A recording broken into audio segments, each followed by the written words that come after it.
नमस्कार दोस्तों, स्वागत है आप सभी का हमारे हिंदी यूट्यूब चैनल हिंदी चर्चा विद गुंजन में। दोस्तों, आज हम आपके लिए जो वीडियो लेकर के आए हैं, यह बिहार बोर्ड में चलने वाली पाठ्य पुस्तक है जिसका नाम है गोधूली भाग 2। कक्षा 10 की पाठ्य पुस्तक है। इसका एक पाठ है भारत से हम क्या सीखें।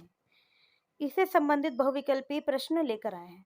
सबसे पहले यदि आप मेरे चैनल पर नए हैं तो चैनल को सब्सक्राइब कर लीजिए, वीडियो को लाइक कर लीजिएगा।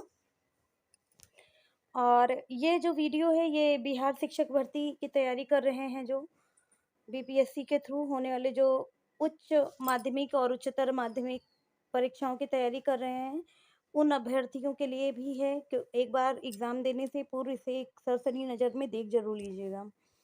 साथ ही साथ जो मैट्रिक का एग्ज़ाम देने वाले हैं बच्चे, क्योंकि अभी ये लास्ट में लगता है बोर्ड का एग्ज़ाम है, उसके बाद से फिर इंटर में ही आप लोग बोर्ड का एग्ज़ाम देंगे, तो उनमें ये एक-एक नंबर का प्रश्न आता है, तो उन सभी लोगों के लिए बहुत महत्वपूर्ण है, इसलिए छात्र-छात्राएँ इसे अवश्य देख लें।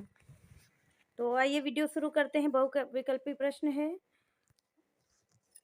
इसके जो लेखक है वो मैक्स मूलर हैं, ठीक है? उन्होंने जब वो भारत भ्रमण पे आए थे, तो उन्होंने भारत घूमा, भारत देखा, उसके बाद भारत को अनुभव किया। उस आधार पर इन्होंने एक भाषण विधा में अपनी रचना प्रस्तुत की और उसी का यहाँ हिंदी अनुवाद के रूप में आप देख रहे हैं, यहाँ पढ़ेंगे। और अगर आपने हो सकता है पाठ पढ़ा भी होगा, और उसी पाठ से संबंधित ये प्रश्न बहुविकल्पी है। आइए देखते हैं प्रश्न। प्रश्न संख्या 1, भारत से हम क्या सीखें। पाठ का नाम है प्रश्न संख्या 1, भारत से हम क्या सीखें। पाठ, गद्य की कौन सी विधा है। जैसा अभी हमने बताया कि यह कौन सी विधा है, तो इसका सही उत्तर है दोस्तों वो भाषण विधा है। ऑप्शन डी भाषण विधा है। देखिए, ये कहानी नहीं है, कहानी किस्सा कोई नहीं है, ये निबंध विधा नहीं है। कई बार आपको लगेगा कि ये तो निबंध जैसा लग रहा है, ये निबंध विधा भी नहीं और साक्षात्कार तो बिल्कुल नहीं है। अतः ये जो विधा है वो है भाषण विधा। ठीक है, इसे ध्यान में रखिएगा। प्रश्न संख्या 2, भारत में प्राचीन काल में स्थानीय शासन की कौन सी प्रणाली प्रचलित थी। ऑप्शन ए स्थानीय शासन, ऑप्शन बी सरदार शासन, ऑप्शन सी शासन व्यवस्था नहीं थी, या ऑप्शन डी अभी सभी असत्य है।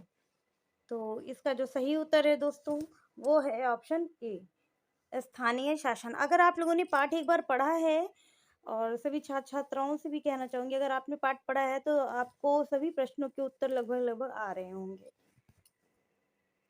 प्रश्न संख्या 3, भारत से हम क्या सीखें। भाषण का हिंदी रूपांतरण किसने किया है। ठीक है, इसका जो ऑप्शन देख लेते हैं। Option A Amarkant, option B doctor Bhavani Shankar Trivedi, और option C doctor Ramvilas Sharma, और ऑप्शन डी मैक्स मूलर। तो इसका जो सही उत्तर है दोस्तों वो है option B doctor Bhavani Shankar Trivedi. इन्होंने जो है हिंदी में रूपांतरित किया है। यहाँ पर हम इसे अनुवाद के रूप में देख रहे हैं, और ये अनुवादक जो रहे हैं इनका नाम डॉक्टर भवानी शंकर त्रिवेदी रहा है। प्रश्न संख्या 4, भारत की सर्वाधिक आबादी कहाँ बसती है। सर्वाधिक आबादी कहाँ बसती है। तो ऑप्शन ए महानगरों में, ऑप्शन बी शहरों में, ऑप्शन सी सरायों में, और ऑप्शन डी गांवों में। तो महानगर तो भारत में बहुत कम है, 4 5 6 जो भी हैं वो ही महाभारत है। उसके बाद सारे शहर हैं, नगर हैं। तो जो गांव रहे हैं दोस्तों वही बढ़ते बढ़ते डेवलपमेंट होते होते वो शहर के रूप में तब्दील हो गए हैं, और शहर में भी जो लोग बसे हैं वो सब ग्रामीण लोग ही हैं। तो इस प्रकार से सराय तो हो नहीं सकता, महानगर में भी सर्वाधिक भारत की आबादी नहीं है, शहरों में भी नहीं। अतः जो सही उत्तर है वो होगी ऑप्शन डी गांवों में। गांव में ही सबसे ज्यादा कहते थे कि अगर हमारे भारत को देखना है तो आप हमारे गांवों को देखिए। यदि आपने गांव देख लिया तो समझ लीजिए आपने संपूर्ण भारत देख लिया है। तो प्रश्न संख्या 5, मैक्स मूलर कहाँ के रहने वाले थे। Option A England, option B Germany, option C America, और ऑप्शन डी श्रीलंका। और इसका जो सही उत्तर है वो है option B Germany. Friedrich Max Muller इनका नाम था और ये जर्मनी के रहने वाले थे। ठीक है। प्रश्न संख्या 6, मैक्स मूलर के अनुसार सच्चे भारत के दर्शन कहाँ हो सकते हैं? और ये मैक्स मूलर के अनुसार तो है ही है बात ये। अगर कोई भी पर्यटक आता है या हम अगर खुद भी कहना चाहें तो अगर सच्चा भारत देखना है तो हमारे गांव में देखने को मिलता है। ऑप्शन ई कोलकाता नहीं होगा, आप जान रहे हैं मुंबई में भी सच्चा भारत आप नहीं देख पाएंगे। मद्रास ये सब क्षेत्र की बात हो रही है, स्टेट की बात हो रही है। अगर हमें सच्चा भारत देखना है, भारत की परिभाषा को समझना है तो वास्तव में हम ग्रामीण भारत में सच्चे भारत के दर्शन कर पाएंगे। प्रश्न संख्या 7, मैक्समूलर थे ऑप्शन ए भारत भक्त, ऑप्शन बी संस्कृतानुरागी, ऑप्शन सी वेदों के प्रति अगाध आस्था रखने वाले और ऑप्शन डी उपर्युक्त सभी। तो इसका सही उत्तर होगा ऑप्शन डी उपर्युक्त सभी। देखिए भारत इन्हें बहुत पसंद आया, इस पर इन्होंने इसीलिए अपना यात्रा वृत्तांत या भाषण जो भी कहिए उसे उन्होंने प्रस्तुत किया अपने शब्दों में।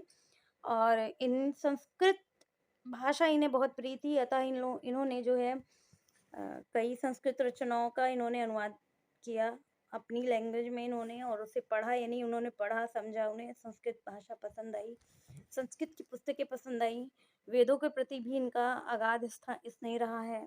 अतः यहाँ पर जो सही उत्तर होगा वो होगा उपर्युक्त सभी। प्रश्न संख्या 8, मैक्स मूलर ने कालिदास की किस पुस्तक का जर्मन में अनुवाद किया? ठीक है।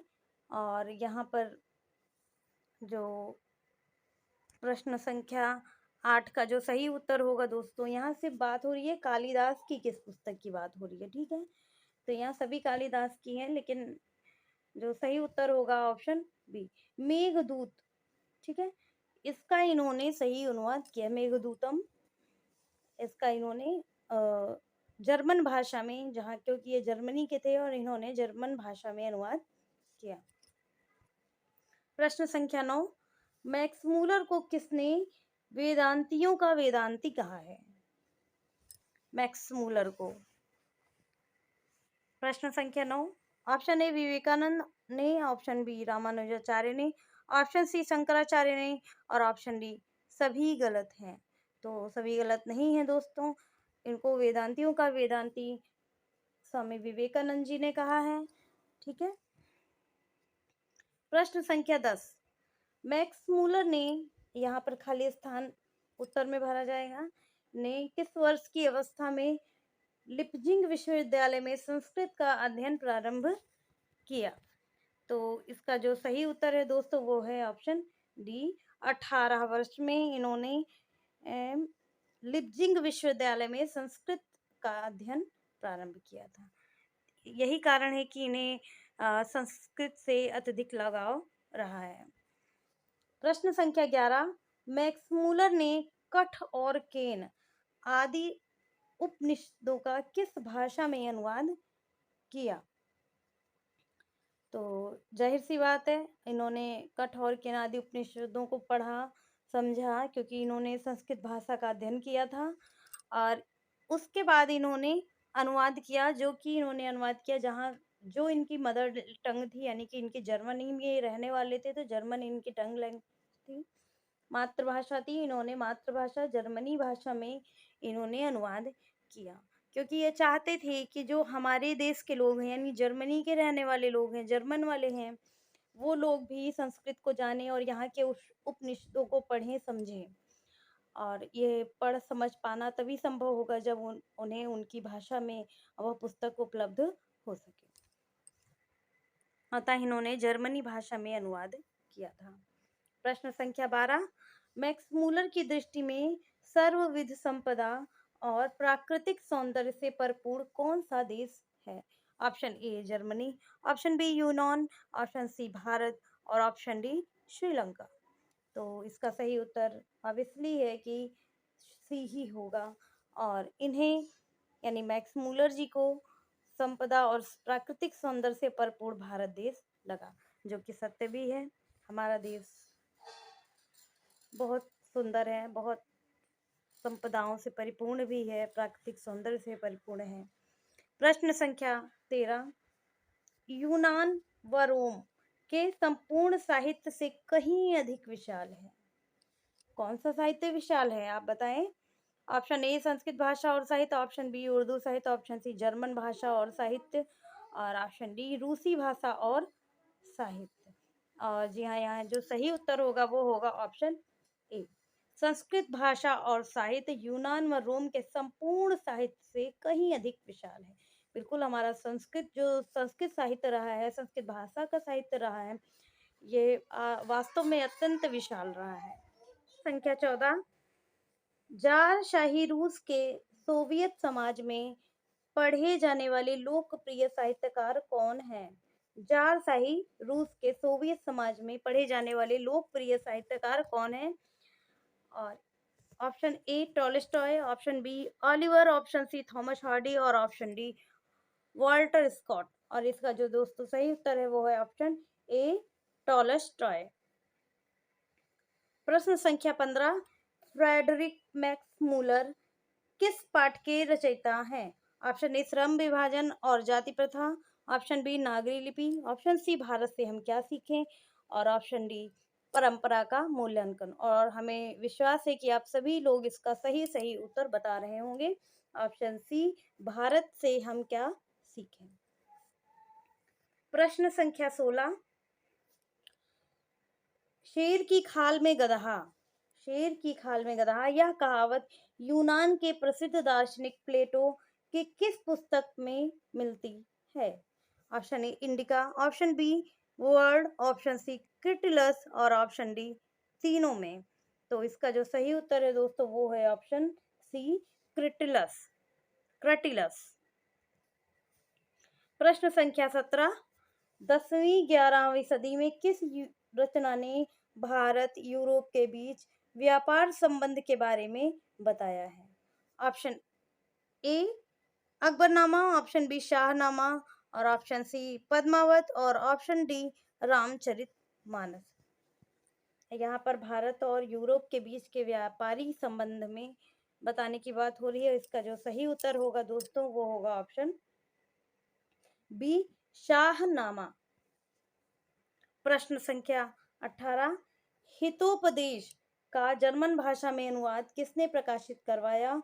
Option A Max Muller, option B Hazari Prasad Dwivedi, option C Bharatendu Harishchandra और ऑप्शन डी यतीन्द्र मिश्र। और इसका जो सही उत्तर है वो है ऑप्शन ए मैक्स मूलर। प्रश्न संख्या 19, मेघदूत का जर्मन में अनुवाद किसने किया? मेघदूत का, ऊपर आपने ये प्रश्न देख लिया है और इसको हमें नहीं लगता यहाँ ऑप्शनों की आपको जरूरत है।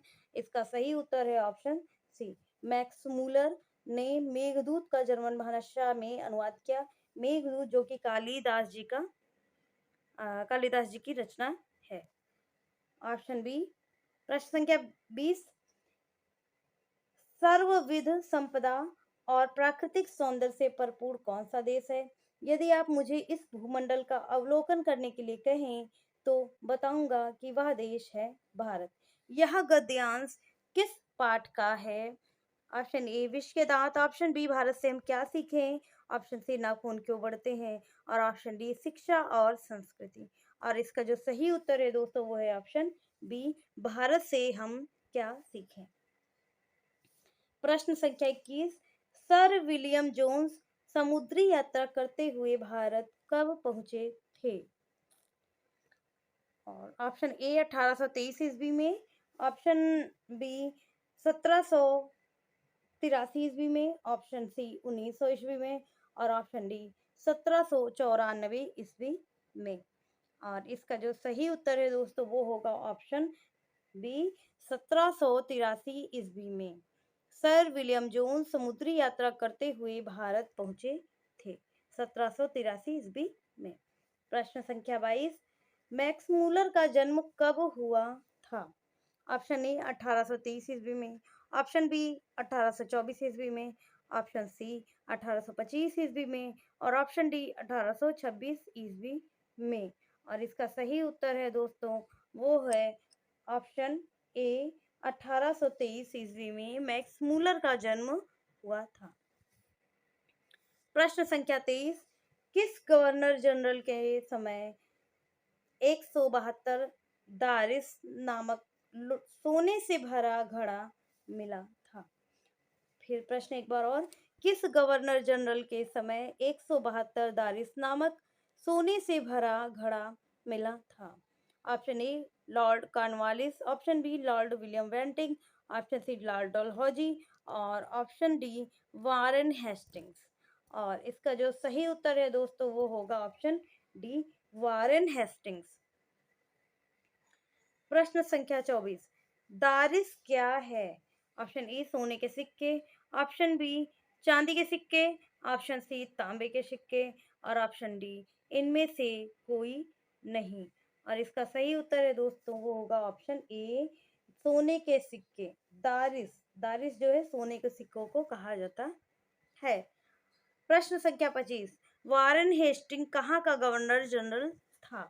Option A Bharat, option B Sri Lanka, option C Germany और ऑप्शन डी यूनान। और इसका जो सही उत्तर है दोस्तों वो आप लोग इस नाम से थोड़े थोड़े परिचित भी होंगे, ऑप्शन ए भारत।